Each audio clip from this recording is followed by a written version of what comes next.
Hello everyone, welcome to Gamingtrend's Summer Game Fest coverage. My name is David Burdett, I'm the lead editor with Gamingtrend.com, and I am joined by Mike Kayatta. Yes. With Remedy Games. We're here to talk a little bit about FBC Firebreak. So I gotta ask, how is the team feeling so close to launch? Actually, the team is feeling a little bit relieved. Not just for the launch, but it's obviously been like a big, messy road, as it always is at the end of these things. Yeah. But fortunately, everything has actually come together. The game is fun. I think people are just like, whew, good.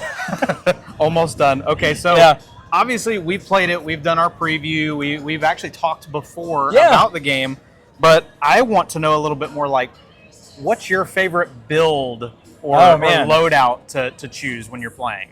Yeah, that's a great question. So I'm pretty partial to the jump kit, okay. Right? Which is kind of like shock them and kind of jump up and down sort of business. Mainly just because it's fun to fly around the level, even when there's not even any sort of advantage to it. You just kind of want to use a pogo stick when you have one. But yeah. Also, and speaking of jumping, I also love we have a perk where you can kind of get rid of bad things like if you're lit on fire or you're covered in exotic mass just by jumping. Just because it's just, it's like that gamer thing where you just want to jump everywhere when you're bored. It's great, but it also does something now, so I love it. I actually equipped that one myself, oh, really? So I totally get it. What are some of the tips that you have for players that are starting their FBC journey? Yeah. So obviously, we have guns and we have enemies, and it's very natural to just want to kind of shoot everything. But we also have tools, which have a lot of utility in the fight.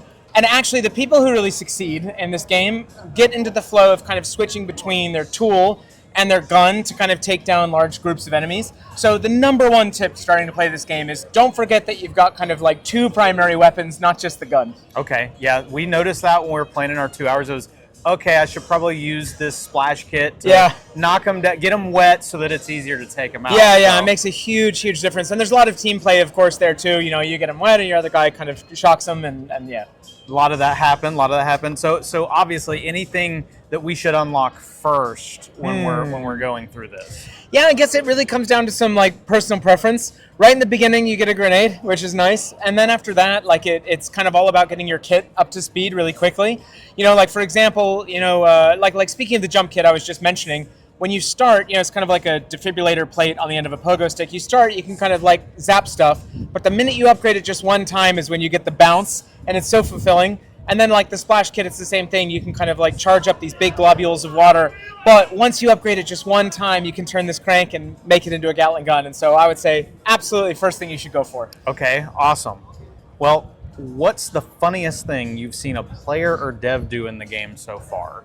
Oh man, it's hard to say. It's got to be, and this has actually happened more than once. We have the way that the elevator works is at the end of the game, every match you go into an evacuation sequence, frantic run back to the elevator, get back to where you're going. But we made it so that the button in the back to get out works like an actual elevator. So if you're not coordinating and everyone just comes up and presses it, not realizing other people have pressed it, the doors just keep opening and closing.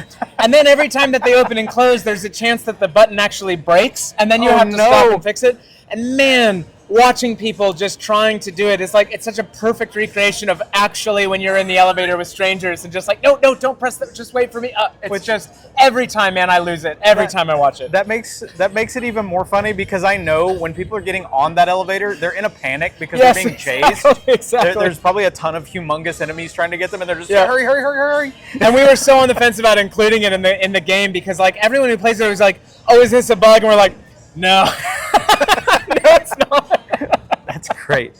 Well, I've got one final question for you. Where do you want to see FBC Firebreak in a year's time?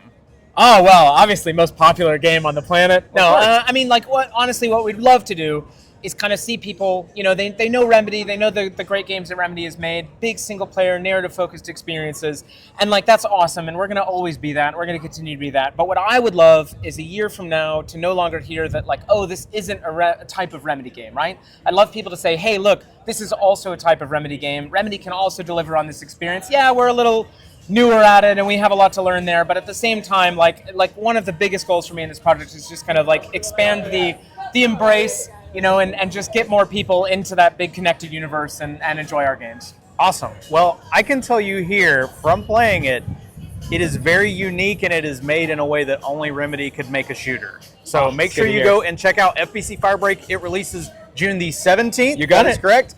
Go and check it out. It's on PlayStation Plus. It's on Game Pass. If you have Steam, it's on there. You can go buy it. Thanks for checking out this Summer Game Fest coverage, and we will be coming at you later with even more. Awesome. Thank you.